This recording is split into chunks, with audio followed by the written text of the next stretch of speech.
trucker found Jesus, asking for water on the highway, and did this. The desert heat never sleeps, not even at midnight.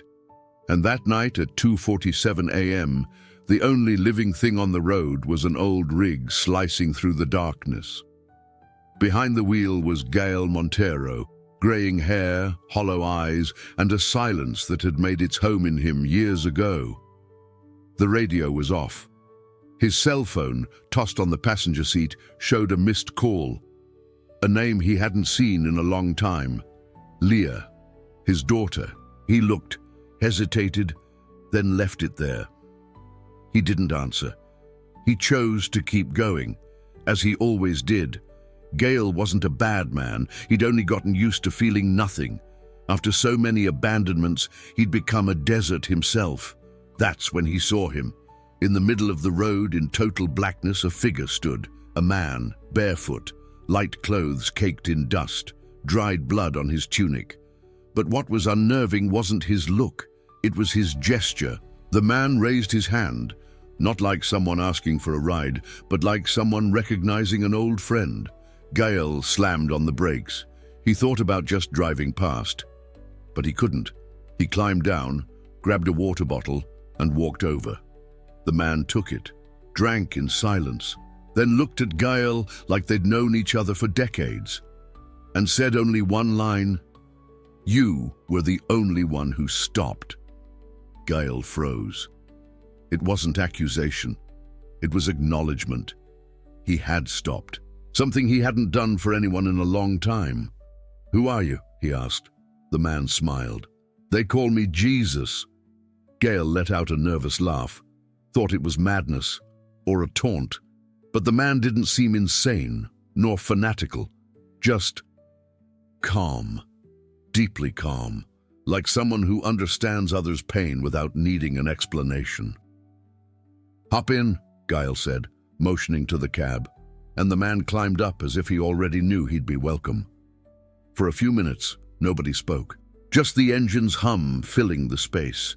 But Gael felt something strange, a new weight on his chest, or maybe the first hint of relief. He glanced over. "How did you know my name?" The man didn't answer. He just watched the road, as if listening to things the world couldn't hear. "Do you think there's still time?" Gael asked, his voice weaker than he'd planned. And then, finally, the reply came. Calm, without judgment. "As long as there's road, there's still a way." In that moment, Gael didn't grasp every meaning, but he felt it. For the first time in a very long time, he felt. 2 days later, the road carried Gael through a village forgotten on the map.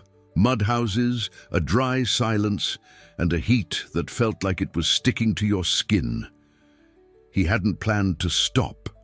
His mind was somewhere else, thinking about Leah, the last time he saw her, what he should have said, and didn't. But then he saw something by the roadside, a woman waving a cloth over a child lying on the ground. She was trying to cool the boy's body with a bucket of lukewarm water. His face was flushed, his lips cracked, high fever, very high. Gael glanced in the rearview mirror. His rig had already rolled past. He could just keep going. But something inside him wouldn't let him. He hit the brakes, backed up, and pulled over. The woman begged for help with her eyes, without a word. He climbed down. Jesus in the passenger seat just watched. "Is he got a fever?" he asked. She nodded. "Since yesterday. No doctor nearby, no car, no medicine." Gael didn't know what to do. He wasn't a doctor. Hadn't been a father in a long time, but Jesus stepped down, knelt beside the boy and took his hand. No loud prayers, no scene, just presence. Minutes passed in silence. The boy trembled less. His breathing slowed. The fever was starting to break. Gael looked around. It wasn't a movie miracle. It was something more subtle. Calm returned, as if the child's body finally believed it wasn't alone anymore. The woman cried softly. She didn't thank God or Jesus. She thanked Gael, He, not knowing what to say, just nodded. Back in the truck, he asked, "Did you heal him?" Jesus replied without looking up, "Faith begins the moment someone decides not to walk away." That night, Gail drove in silence, but it wasn't the same silence as before. This time it carried someone. On the edge of a dimly lit gas station, a boy bled near the pumps. Thin, face swollen, a torn plastic bag at his side. Collapsed as if he had no strength left to even run. Gail almost didn't see him. Was about to pass by, but Jesus touched his arm, and that was enough. He stopped, climbed down from the truck and approached cautiously. The boy's eyes widened. He tried to stand, failed. "I'm not going to hurt you," Gail said, crouching down. "I just want to know what happened." The boy pointed at the bag. Inside, pharmacy medicines, cheap labels, antibiotics, fever reducers. "It was for my mom," he whispered, between blood and suppressed sobs. "But she couldn't wait." Gail said nothing. He just swallowed hard. A few minutes later, he drove off with the boy in the cab to the house. A simple cabin, an open window, the door ajar. And on the couch, his mother, motionless, cold. Her head turned to the side like someone sleeping, but with no way back. The boy dropped to his knees, silent, as if he already knew. Gael stepped back. The sight brought up something he didn't want to remember. That night, he didn't call the police or child services. He did something he didn't fully understand himself. He gave the boy food, water, a blanket. Jesus stayed quiet the whole time. Hours later, with the boy asleep in the passenger seat, Gail asked, "Why did he affect me so much?" Jesus answered slowly, "Because he carries the same pain you do. He's just younger."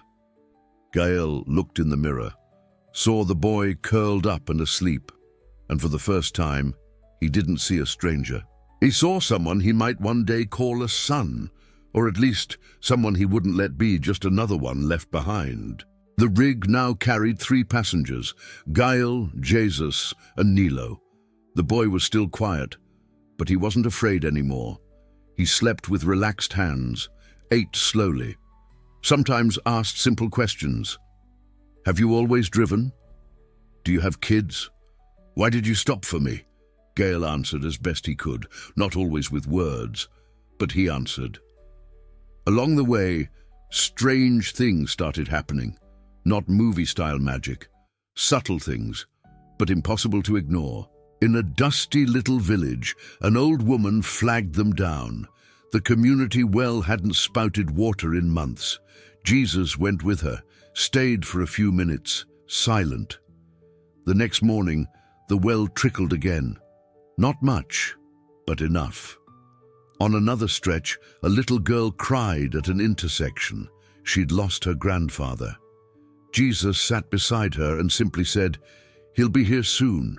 Minutes later, the old man came running, yelling his granddaughter's name. Nobody called these miracles, but everyone knew something had shifted. Meanwhile, up in the cab, Gael was changing too. He no longer ran from memories. He started talking about Leah, remembered her first bike crash, how she shouted, "Dad, did you see?" And he did see, he just said nothing. He'd been too busy with his phone, too weighed down by life. He realized he'd gradually stopped being present, and presence was all she ever wanted. One afternoon, on a lonely stretch, Nilo asked, "Do you think there's still time to be a good person?" Gael paused, looked at the boy, then at Jesus, who just smiled out the window, and said, "If the road goes on, the chance does too." That day, they stopped at a roadside stand. An old man thanked Gael for helping him lift a heavy crate. He said, "You've got strong hands." Gael laughed, and for the first time in years, believed it might be true. Jesus suggested a detour. "We should go this way," he said. No explanation. From far off, Gael recognized the bend in the road, the crooked trees, the smell of warm earth. Puerto del Alba, the place he was born. where he buried his father, where he left his brother behind. He hadn't set foot there in over 10 years, since the fight with Raphael, his younger brother. Back then, both were devastated by their father's death. But pride overpowered grief. Harsh words were spoken, neither backed down. Now, parked before the faded little house, Gael felt frozen. "Shall we?" Nilo asked, confused. Jesus just stared ahead, as if this wasn't a choice but an old debt. Gael knocked. Raphael opened the door. Tired eyes, salt and pepper beard, that same look, only the pain hadn't aged. Silence hit like a wall. Cold. "What do you want?" Raphael asked, curt. Gael took a breath. He didn't ask for coffee, didn't try to make small talk. He said only what mattered. "I want to apologize for leaving, for not listening, for choosing to disappear when you needed me most." Raphael let out a bitter laugh. "You disappeared at Dad's funeral, left me to bury everything myself." Gael swallowed the weight of truth. "I didn't know how to stay. It hurt too much, and in my head, I was the only one suffering." They stood there, frozen, the pain between them like live wires. No one dared touch. Then Raphael sighed, shoulders dropping, and murmured, "I never knew how to ask you to stay either." They embraced, no force, no script. A hug between two broken men who finally understood. It wasn't about who was right, it was about not having any time left. That night, gathered around a makeshift fire in the backyard, they ate bread, shared silence, and spoke of their father, how he fixed everything with wire, how he laughed loud for no reason. Nilo watched in silence. It was the first time he'd seen Gael truly smile. Before they left, Raphael touched his brother's shoulder and said, "When you come back, this house will still be here." And Gael replied, "This time, I will." San Brigida was a simple town, with narrow streets and the smell of fresh bread in the air. Gael parked his rig in front of a bakery. He just sat there, staring through the window like it was a mirror. Leah worked inside, his daughter, the one he'd ignored for years, the same one who, a few days ago, had dared to call him and he didn't have the courage to pick up. Now his fear was different. Not of what she'd say, but of what he needed to hear. He walked in. The little bell on the door jingled. Leah was turned away, arranging trays, hair tied back, wearing a simple uniform. For a second, he thought about walking back out, but it was too late. She turned around, and time froze. Her face locked between shock and anger. No words, no smile, just memory and hurt. "Hi," Gael said, his voice barely above a whisper. Leah didn't answer. She just stood there, looking at the man who'd abandoned her, the same man who said he loved her but was never there. Gael tried to keep his voice steady, but his heart was on his sleeve. "I'm not here to ask for anything, not even forgiveness. I just needed to tell you, I love you, even though I never knew how to show it, even though I got everything wrong." She looked away, her throat stiff. "And if you never want to see me again, I understand. I just needed to say it with my voice, instead of with silence." The air hung heavy. A customer came in, grabbed a loaf and left without noticing. Leah said nothing. She walked to the counter, sliced a piece of fresh bread, and handed it to him. Gael took it with trembling hands. It wasn't reconciliation, it wasn't a hug, it wasn't forgiveness, but it was a gesture, a beginning. He bit into the bread slowly, as if he understood the weight of every crumb. And when he stepped out of the bakery, something inside him had changed forever. Because now, even without being welcomed back, he finally felt at peace, simply for having stopped, and for saying what had been stuck inside him for years. The sun was rising again over the Sonoran Desert, the same place where it had all begun. Gael recognized the stretch before Jesus said a word, the lonely curve, the heat shimmering in the air, the road that looked empty, but never was.